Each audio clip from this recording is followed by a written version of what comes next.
what is a fiscal policy? It boils down to two things. The government can play a role to pull the economy back to full employment, manageable inflation, and economic growth by employing fiscal policy. Fiscal policy sometimes is called financial policy. So they're exchangeable. Fiscal policy is financial policy if we're talking about the government policy in dealing with the overall economy. So whenever we hear that from mass media, whenever they say something about a financial policy, they mean fiscal policy. There are two approaches for the government to adapt. The first one is changing how much the government spend.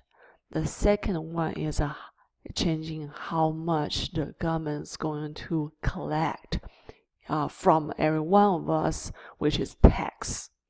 So what we're having now, you probably heard from the news, the government saying something about cutting all the tax and even give people check to spend. So that's a right tool the government going to adapt to deal with the recession.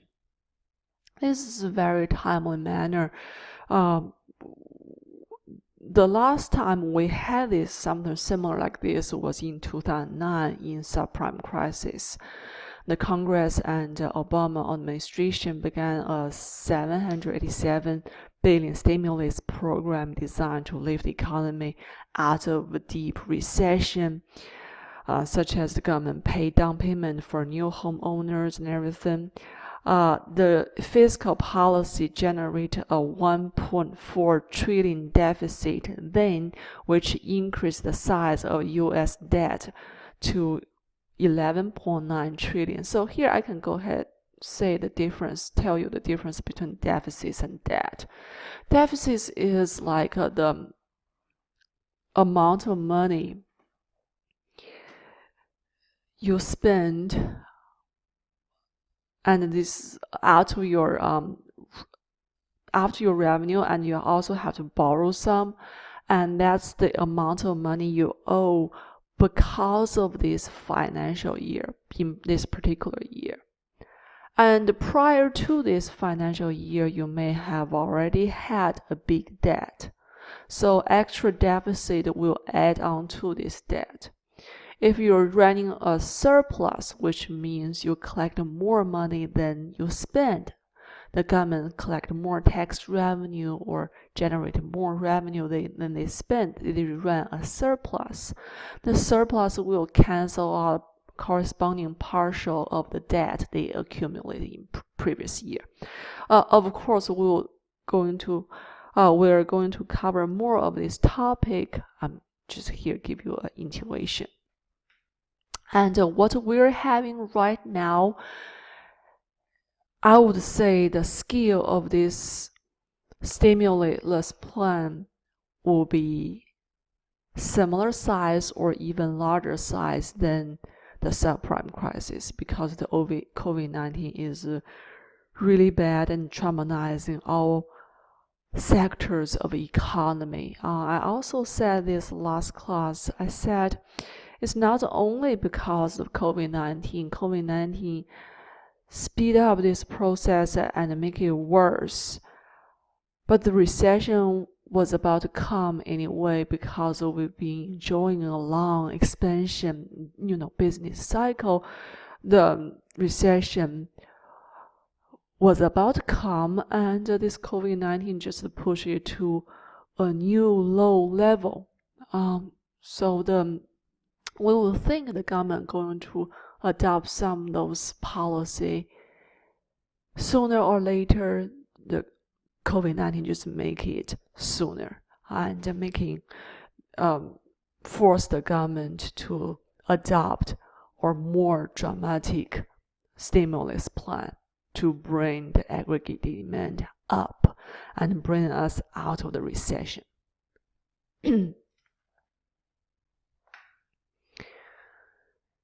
So this is a summary of the tools the government is going to adopt in recession. Again, what we're going through now. They can either increase the government spending, as we said,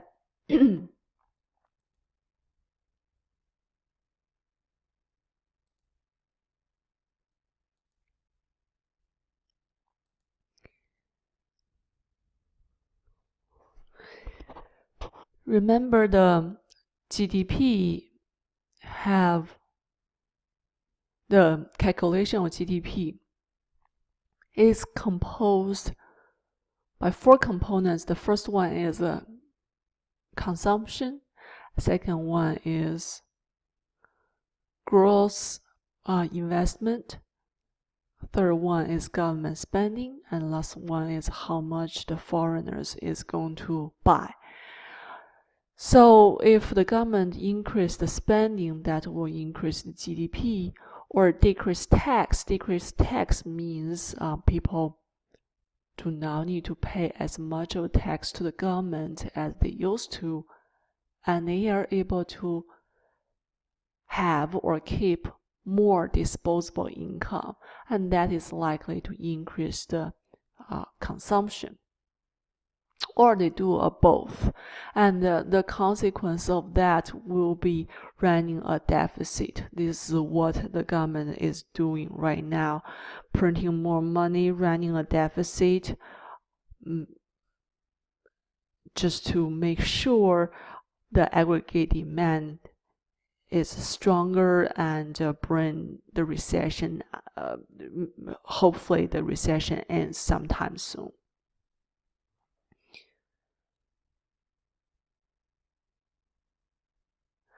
Now let's look at the detail, like how in particular that is going to change the whole thing. So let's stare at this graphical expression. This part is particularly important, complicated, and there's a lot of math and analysis.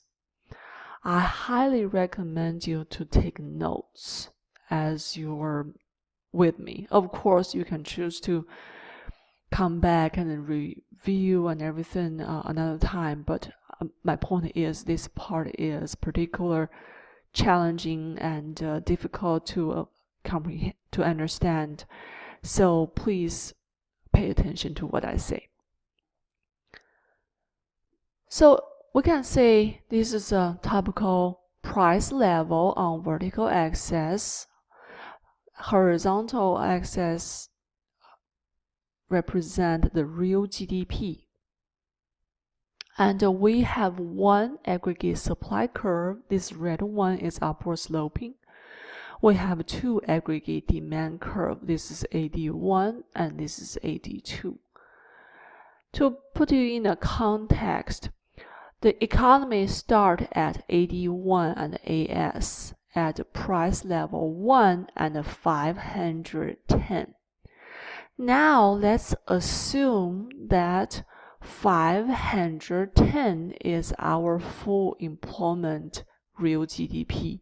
Again, means there's no cyclical unemployment, there's just a natural rate of unemployment. The economy is at its full potential. Just let me write down.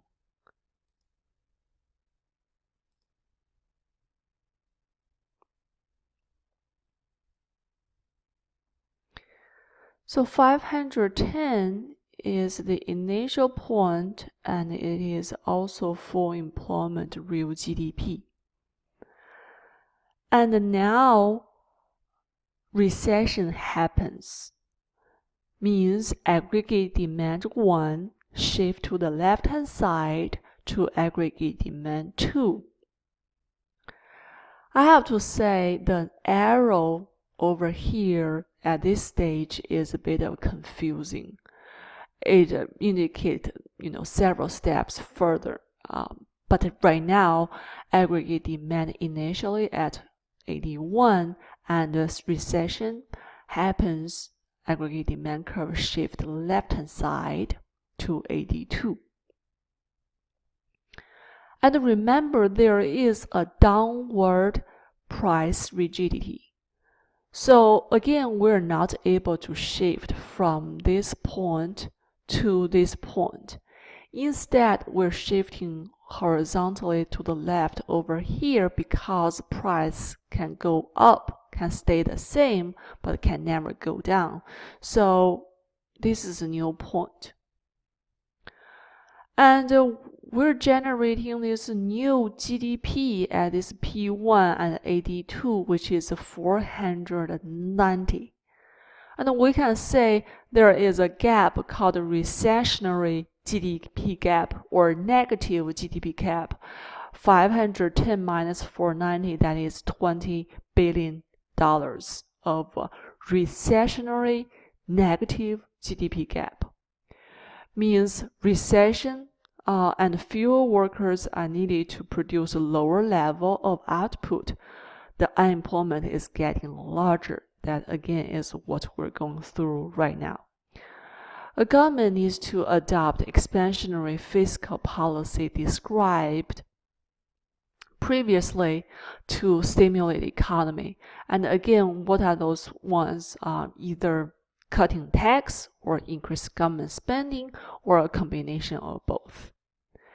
Now let's assume that first approach, the government takes increasing government spending approach. Government just spend more money. Now the question is, does the government need to generate $20 billion of deficit in new spending in building highways, education, healthcare to stimulate the economy? To rephrase this question, so we are now having $20 billion of a gap. We want the economy from this point back to this point. Does that mean if the government adopt government spending approach, do they need just to spend $20 billion sharp exactly to bring the economy back to where they were? The answer is no, not necessarily. Not no, but not necessarily. Because remember, we have a thing called multiplier effect. Multiplier effect, what we learned in chapter 10. Now, suppose the marginal propensity to consumption is 0.75. Now we can calculate the multiplier effect. Marginal propensity to consumption is 0.75, means for each extra $1 of disposable income one receives, on average one spends 75 cents consumption and spends save 25 cents. So marginal propensity to saving is the complementary part, 0.25. So the multiplier effect formula is 1 over MPS, which is 1 over 0.25, that is 4. Multiplier here is 4. Now you can just back up the amount of spending. You can say how much of money the government needs to spend after the multiplier effect will get us $20 billion. I cannot see over here. $20 billion of expansion. And we can back up, say, if the government just spent $5 billion, moved AD2 to this dashed line. So this little bitty arrow represents a horizontal distance of 5 billion increase in spending. They just do that and let the multiplier effect finish the rest of the work and further move the economy 4 times of the initial change to 20 over here. That's the first government spending. All right, that's the first approach. That's the government spending. The next one, let me just use a new chart.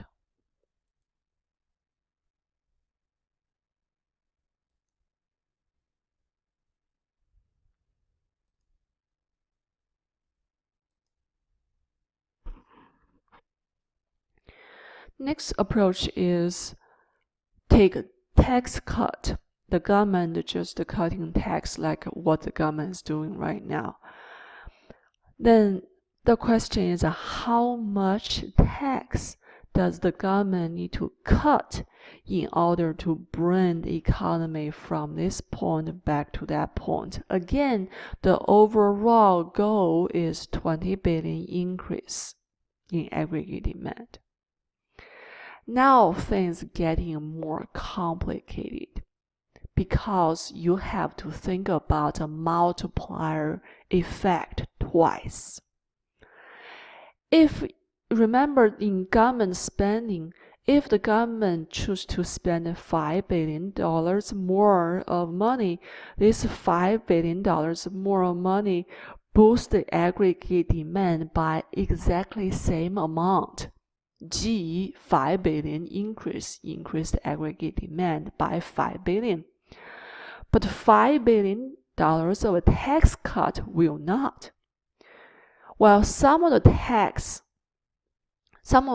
cut increase personal consumption and therefore increase aggregate demand, some of the tax cut will go to saving account. So for example, the businesses or individual consumers are getting, for example, income tax, as opposed to spend all of those tax cut.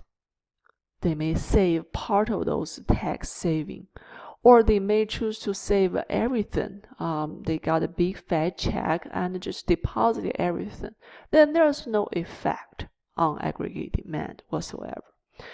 So you need to think about how the consumers are going to do about this tax cut. So the tax cut must be somewhat larger than the proposed increase in government spending if it is to achieve the same amount of rightward shift in the aggregate demand. So it has to be larger than $5 billion. So how much a tax cut? Again, we assume marginal propensity to consumption is 0.75, and therefore marginal propensity to saving is the complementary part, 0.25.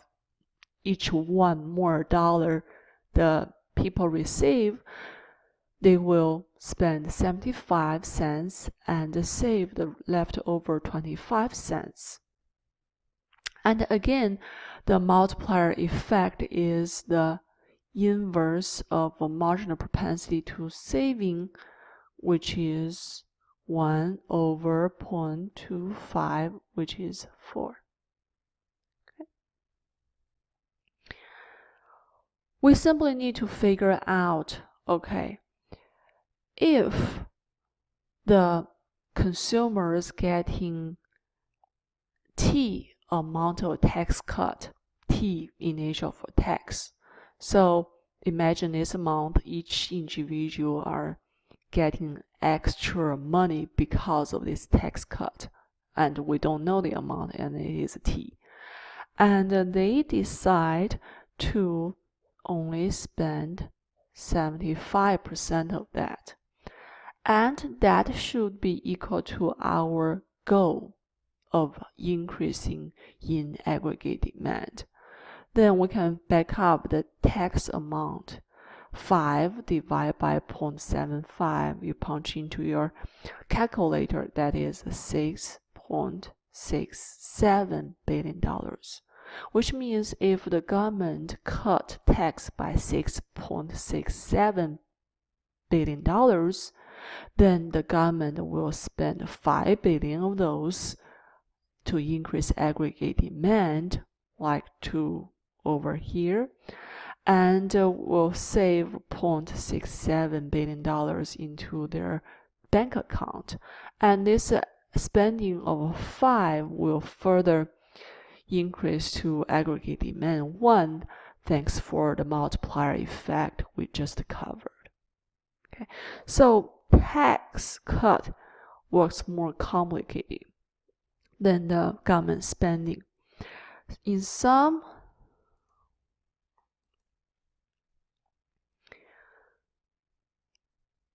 tax cut must be somewhat larger than the proposed increase in government spending if it is to achieve the same amount of rightward shift in aggregate demand as part of a tax cut increase saving rather than consumption. The smaller the marginal propensity to consumption, the greater tax cut to achieve the same goal. Okay. Again, you want people to spend more money to aggregate demand, to increase aggregate demand.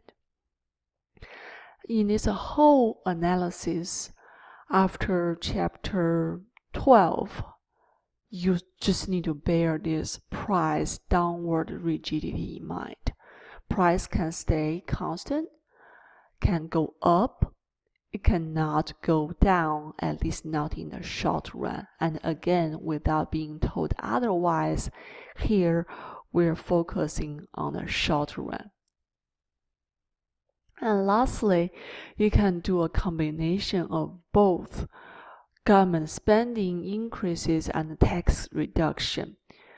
The analysis of that will be more complicated, and I probably will not test you this type of question in exam, but just for you to figure out for fun, my question is, if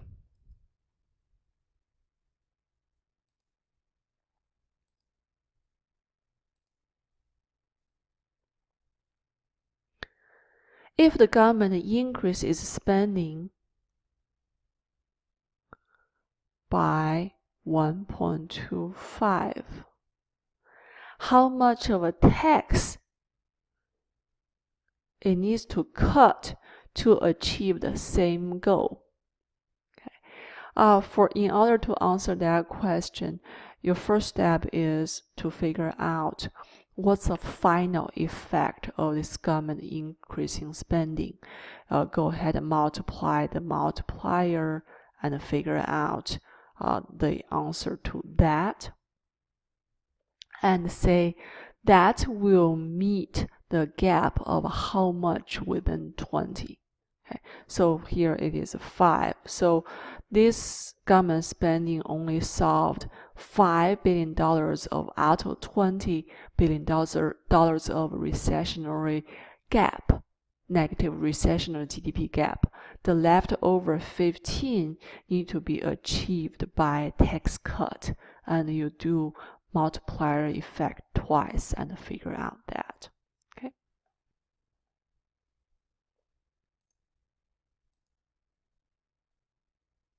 The next one is, after talking about expansion of fiscal policy, whenever the economy is overheating, which means there's a very strong aggregate demand, maybe because the foreigners decide to buy a lot more, or businesses are confident about the future, anyhow, aggregate demand increase. Then we may have a thing called demand pulled inflation. I'll go ahead and show you very quickly.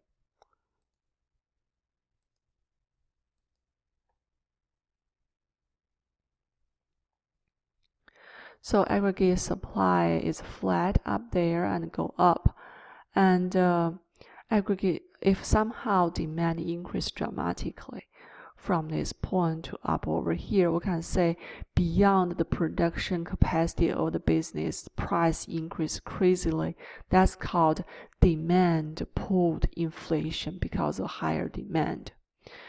then the government need to decrease the government spending and increase tax or do a combination of both, the opposite of what we did in expansionary fiscal policy to cool the economy down. And by doing so, they will create a surplus because they spend less money and they collect more revenue. Surplus means they are spending less than what they bring in, and this surplus may cancel out partial of the debt we accumulated in previous years. Now let's do an analysis. Again, this part is complicated. You may want to take notes. I will slow down. Let's look at this. We have a price level. We have real GDP. We have 3 demand curve. Aggregate demand 3, aggregate demand 4, aggregate demand 5. Okay. Now let's put everything in a context. Apparently, aggregate demand 3, 83, is the initial one. Okay. So we start at a point A with the price level P1, real GDP level 510. Again, we assume 510 is our full employment real GDP.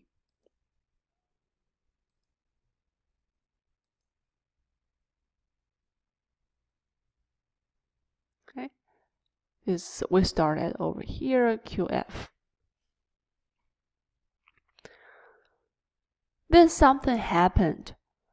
There is a $5 billion increase in net export and investment, so positive shock on aggregate demand. And the new intersection is point B. Point B. Why is it point B? Because after $5 billion increase in net export and investment, there again is a thing called a multiplier effect, further push the demand curve to right-hand side to AD4. With a new intersection of a point B at the price level P2 and 522. Remember, the price can go up. Okay, so actually this increase in price discourage more severe increase in GDP. And we have this gap between 522 and 510. We call it inflationary gap, which is $12 billion. $12 billion of inflationary GDP gap, and the government wants to use contractionary fiscal policy to eliminate the gap. Now the question is, how much government spending or tax increase or a combination of both does the government need to undertake? Again, let's use the government spending approach first. We assume the government decide to decrease the government spending.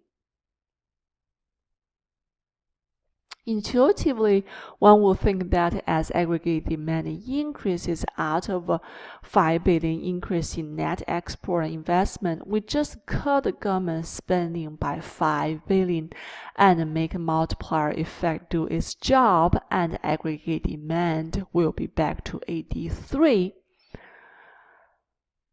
This would work if there were no price ratchet effect. Ratchet effect, again, rigidity. But because of the downward price rigidity, price would be stuck at P2. So let's imagine the government just decrease the 5 or something, and instead of going down this way along the aggregate supply curve, we're going down over this way. the $5 billion will result in, if the government decreases spending by $5 billion, it will not push economy back to point A, instead to point D, which has a real GDP of $502 billion. This is lower than 510. That will generate a recession. This means the government had this job overdone. So what is the right thing to do, bear the downward price rigidity in mind? First, we need to know our goal. As the price is fixed at P2, government want to move the economy from B to C. C corresponds to 510, not to D, which has a distance of 522 and 510, which is $12 billion. So $12 billion is the goal they want to generate to decrease aggregate demand. Then remember the multiplier effect. Again, we assume marginal propensity to consumption is 0.75, marginal propensity to saving is 0.25, resulting multiplier is 4. I've been doing this twice. So I'm not going to repeat over here, which means any action the government takes, the economy will move 4 times of the size. So how much of government spending they need to do in order to move it 4 times to 12? So government spending should decrease by 3. Okay, so the government spending decreased by 3, move the AD4 to this dashed line, and instead of moving the dashed line to the original AD3, they will move it to AD5, somewhere in between, because at the new price level, AD5 will interact with it to generate $510 billion of real GDP at full employment real GDP. That is the whole story. Alright, so this is the first approach, decrease government spending. Let's say, what if they want to increase tax?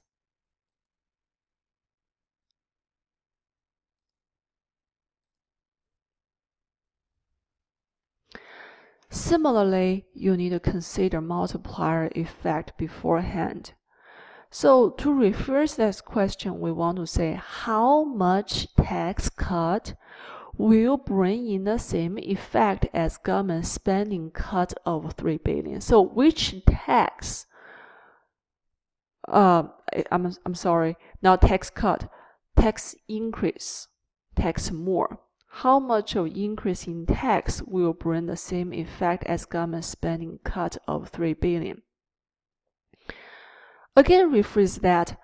We want the consumption and therefore the aggregate demand decrease by $3 billion. How much of tax increase will bring the consumption down by $3 billion?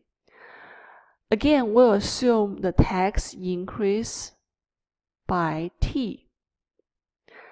And for increase in this T, partial of it from decrease in consumption, and partial of those from decrease in saving. So in order to pay more tax, pay $1 more of tax, I spend 75 cents less on daily life. I also take 25 cents out of my saving in order to pay the government $1.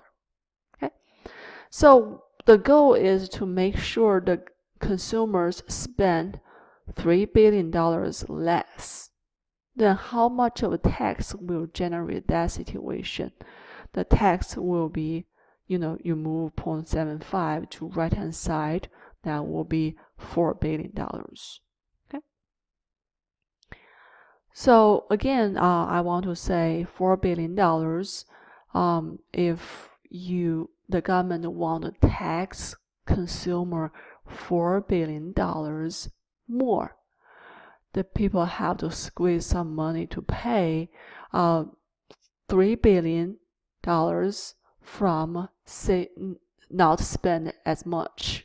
They cut their consumption by 3, and $1 billion from less saving, and they put together to pay the government $4 billion. On $4 billion, they got the same effect over here, and let the multiplier effect do the rest of the work. Okay. Of course, they can combine government spending decreases and tax increases. Again, you can think about a question that if the government spending decreases by 1.5 billion, how much of tax cut do we need to generate the same effect? Again, you go ahead and handle the government spending total effect, and then see the leftover effect need to be accomplished by tax increase. Again, I probably will not test you this in exam. You can just do that for fun. And if you're curious about the question, the answer to it, there's answer on the textbook, and you can also ask me. The next part is, okay, we talk about two approach, government spending and tax revenue. So which one we need to use? If it's not either or, what is a good combination? Should we use 75% of government spending, 25% of tax, or a third of government spending, 2/3 of tax? How do we balance this? Which is better? Well, it depends on how big of a government you want. If you want a larger government, you want to expand the size of government. If there's recession, then you want to increase government spending.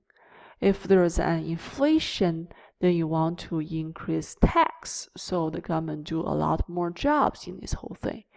But if you want to reduce the size of government, you don't want much of bureaucracy. If there's recession, then you want to decrease tax. And if there's inflation, then you want to decrease the government spending. Say, okay, we got this part. We know how the government can intentionally conduct all of those to influence the economy. But sometimes those influence on economy are not intentional, are not discretionary. Instead, they are undiscretionary, or they are just not built in by the economy. So the thing called the built-in stability means our tax machine and everything, the system of economy, automatically have these stabilizers. Why is that? Because the United States tax system is such that net tax revenue vary positively or directly with GDP, which means the higher GDP, the more money the government gonna collect, because a lot of those by proportion or progressive. So higher monetary GDP, overall production level, the higher the tax it is. Therefore, generates this non-discretionary or passive adjustment for a business cycle. Give you a quick talk about that. So any tax yield more tax revenue as GDP rises. Some taxes, such as personal income, are progressive, yield more than proportionate tax revenue. In economic expansion, high price, high GDP, tax increases to pull the economy back a little bit. So you can say on the right hand side. So the vertical axis have two variables. One is government spending. Let's assume government spending is a static number. It never change, constant number. But the tax is upward sloping, means the higher the GDP, the bigger the tax, the lower the GDP, the smaller the tax. So whenever we have expansion, economic expansion means GDP is getting larger. Then we have a higher GDP, then tax will increase, and we run as a surplus. We collect more tax, make sure people have less money to spend, so the economy will not be overheated than otherwise. So on the other hand, in economic contraction, we can say the stable price and the low GDP, the tax automatically decrease, and government spending is now changing. We spend more than what we have. We're running a deficit, so we are pushing the economy out of recession automatically a little bit. Okay. So in sum, a built-in stabilizer is anything that increases increase in government deficits or reduce surplus during a recession and increase in surplus during a expansion without explicit actions by policymakers. Again, what that means if we do not adopt any of those, means the government do not intentionally change their government spending. So government spending does not change. Previous we talked about the government increase spending, decrease spending intentionally, discretionally. Now we say we're not doing that. Just let the economy be. And the previous we'll talk about the tax increase, tax decrease. That means the government changed tax rate intentionally and discretionally, or they just provides tax immunity. Here we're saying the government is not doing any of those. The tax rate does not change. It just automatically at a higher GDP. There's more money to tax. So tax is higher than the government spending if the government spending is not changing. And whenever there's a lower GDP recession, there's less money to tax. Tax is smaller than GDP, there's a deficit.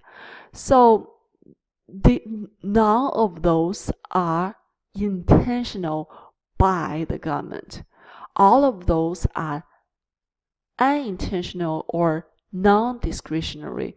Our economy just enjoy this because of this tax system. Actually, the more progressive the tax system is, we can say, this is the tilting up, more steeper over there. The greater the economy's built-in stability. So both progressive tax system, proportionate tax system generate the built-in stability. Regressive tax system, we barely hear that. It barely exists. So I don't know why include over here. But if you want to stress on that, regressive tax system may increase or decrease or keep it constant of the tax revenue, and you simply just need to ignore that.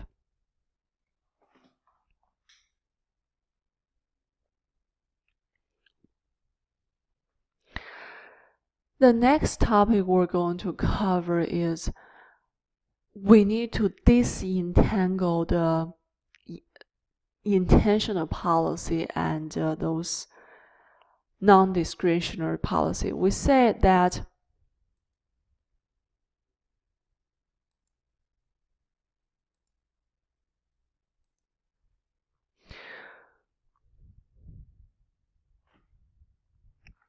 because we are having this system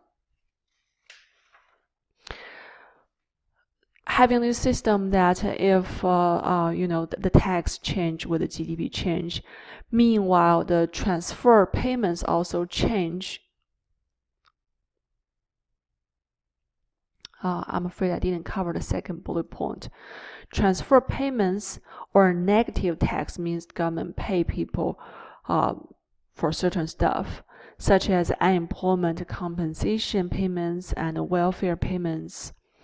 Those type of transfer payments increase in economic contraction, means the economy is bad. More people lose their job and demands unemployment compensation and everything, and collect welfare payments. So government spending increase, and these transfer payments decrease in economic expansion. Government spending decreases. So both of them will stabilize this economy at the same time. So sometime we need to figure out, with the current data, can we rationally judge if the government is conducting expansionary policy or neutral policy or contractionary policy? What that means. So, for example,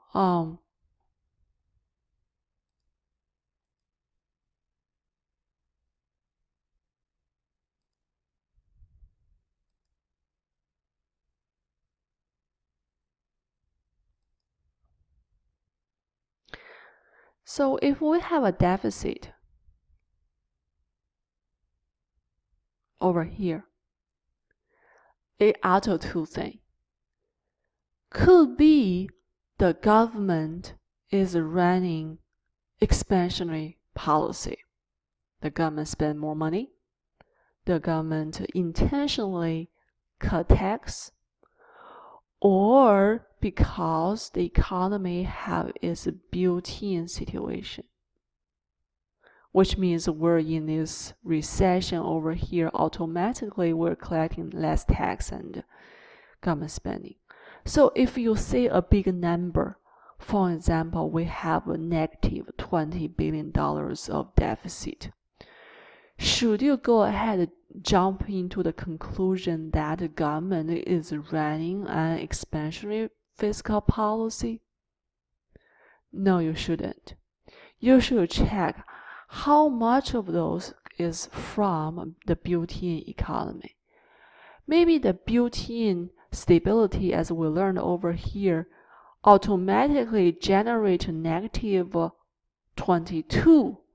And actually government is running a surplus to cancel out some of those deficit. So in this situation, we cannot say the government is running an expansionary policy. It's the economy itself auto-correcting. But if you're saying out of this $20 billion of surplus, the government contribute like $18 billion and the self-correction is doing -2, then we say, okay, the government is running a deficit and they're conducting expansionary policy.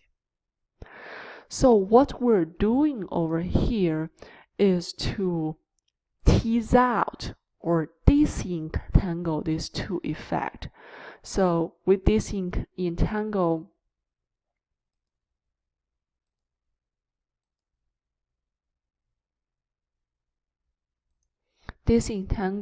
what the government did.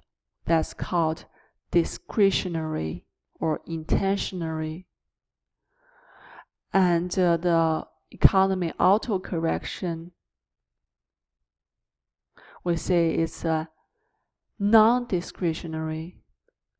We want to disentangle these two parts and then further judge if the fiscal policy is expansionary, neutral, and contractionary.